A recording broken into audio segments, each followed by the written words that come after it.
Olá, seja bem-vindo à nossa leitura diária. Hoje vamos concluir a leitura do livro de Ester com os capítulos 9 e 10.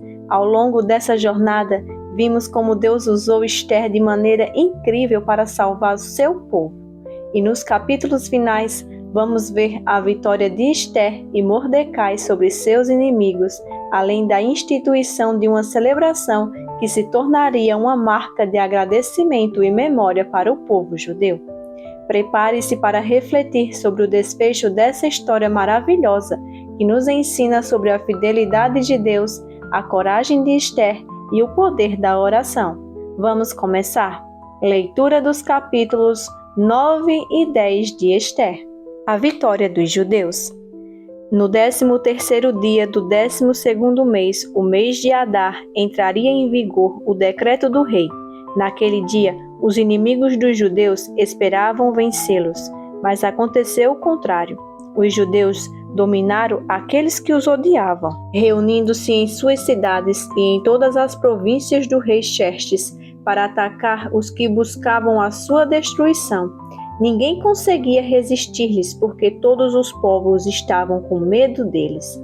E todos os nobres das províncias, os sátrapas, os governadores e os administradores do rei apoiaram os judeus, porque o medo que tinha de Mardoqueu havia se apoderado deles.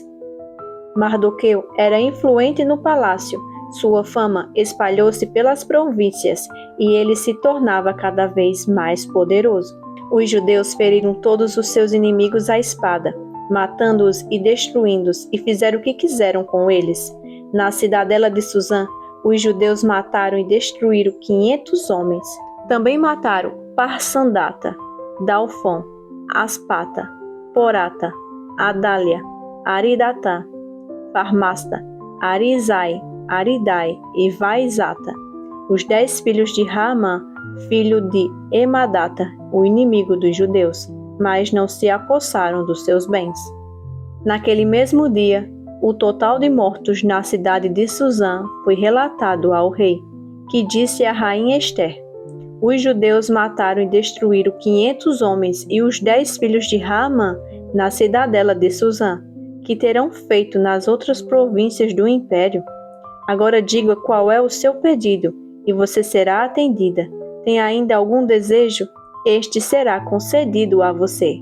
Ester respondeu: se for do agrado do rei, que os judeus de Suzã tenham autorização para executar também amanhã o decreto de hoje, para que os corpos dos 10 filhos de Raamã sejam pendurados na forca.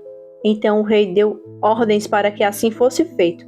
O decreto foi publicado em Suzã, e os corpos dos 10 filhos de Raamã foram pendurados na forca.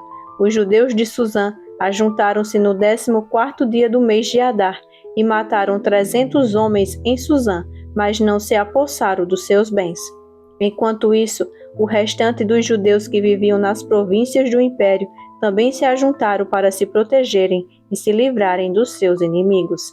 Eles mataram 75.000 deles, mas não se apossaram dos seus bens. Isso aconteceu no 13º dia do mês de Adar, e no 14º dia descansaram e fizeram dessa data um dia de festa e de alegria. A comemoração do Purim. Os judeus de Suzã, porém, tinham se reunido no 13º e no 14º dia, e no 15º dia descansaram, e dele fizeram um dia de festa e de alegria. Por isso os judeus que vivem em vilas e povoados comemoram o 14º dia do mês de Adar como um dia de festa e de alegria, um dia de troca de presentes. Mardoqueu registrou esses acontecimentos e enviou cartas a todos os judeus de todas as províncias do rei Xerxes, próximas e distantes, determinando que anualmente se comemorasse o 14º e o 15º dia do mês de Adar, pois nesses dias os judeus livraram-se dos seus inimigos. Nesse mês, a sua tristeza tornou-se em alegria e o seu pranto num dia de festa. Escreveu-lhes dizendo que comemorassem aquelas datas como dias de festas e de alegria, de troca de presentes e de ofertas aos pobres. E assim, os judeus adotaram como costume aquela comemoração, conforme o que Mardoqueu lhe tinha ordenado por escrito. pois Ramã, filho do Agagita, Amedata, inimigo de todos os judeus, tinha tramado contra eles para destruí-los e tinha lançado o pur, isto é, a sorte para a ruína e destruição deles. Mas quando isso chegou ao conhecimento do rei, ele deu ordens escritas para que o plano maligno de Ramã contra os judeus se voltasse contra a sua própria cabeça e para que ele e seus filhos fossem enforcados. Por isso, aqueles dias foram chamados Purim, da palavra pur, considerando tudo o que estava escrito nessa carta, o que tinha visto e o que tinha acontecido. Os judeus decidiram estabelecer o costume de que eles e os seus descendentes e todos os que se tornassem judeus não deixariam de comemorar anualmente esses 2 dias, na forma prescrita e na data certa. Esses dias seriam lembrados e comemorados em cada família de cada geração, em cada província e em cada cidade, e jamais deveriam deixar de ser comemorados pelos judeus. E os seus descendentes jamais deveriam esquecer-se de tais dias. Então a rainha Ester, filha de Abiail, e o judeu Mardoqueu escreveram com toda a autoridade uma segunda carta para confirmar a primeira, acerca do Purim. Mardoqueu enviou cartas a todos os judeus das 127 províncias do Império de Xerxes, desejando-lhes paz e segurança, confirmando que os dias de Purim deveriam ser comemorados nas datas determinadas, conforme o judeu Mardoqueu e a rainha Ester tinha decretado e estabelecido para si mesmos, para todos os judeus e para os seus descendentes, e acrescentou observações sobre tempos de jejum e de lamentação. O decreto de Ester confirmou as regras do Purim, e isso foi escrito nos registros. A grandeza de Mardoqueu. O rei Xerxes impôs tributos a todo o império, até sobre as distantes regiões costeiras.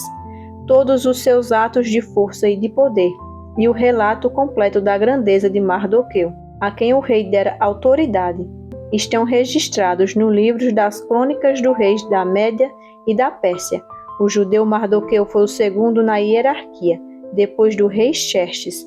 Era homem importante entre os judeus e foi muito amado por eles, pois trabalhou para o bem do seu povo e promoveu o bem-estar de todos. Palavra do Senhor. Que história maravilhosa! Ao terminar o livro de Ester, podemos ver claramente como Deus agiu em favor do seu povo, usando Ester e Mordecai para cumprir o seu propósito. A celebração do Purim, que institui a lembrança da vitória, é um poderoso testemunho da fidelidade de Deus, que sempre cuida daqueles que confiam nele. Se você foi tocado por essa leitura, não se esqueça de curtir o vídeo para que mais pessoas possam ser alcançadas por essa mensagem, compartilhar com amigos e familiares para que mais pessoas possam conhecer a história de Ester e deixar seu comentário aqui embaixo. Quero saber o que mais te marcou neste capítulo e o que Deus falou ao seu coração. E para continuar essa caminhada de leitura, não deixe de nos acompanhar nas próximas leituras diárias. Vamos seguir juntos estudando mais da Palavra de Deus e amanhã iniciaremos um novo livro. Fique ligado, pois temos muito mais por vir. Obrigado por ter me acompanhado até aqui na leitura do livro de Ester. Foi uma bênção compartilhar com vocês essa jornada. Continue firme e nos vemos amanhã na próxima leitura. Até lá, que Deus te abençoe, guie os seus passos e fortaleça a sua fé.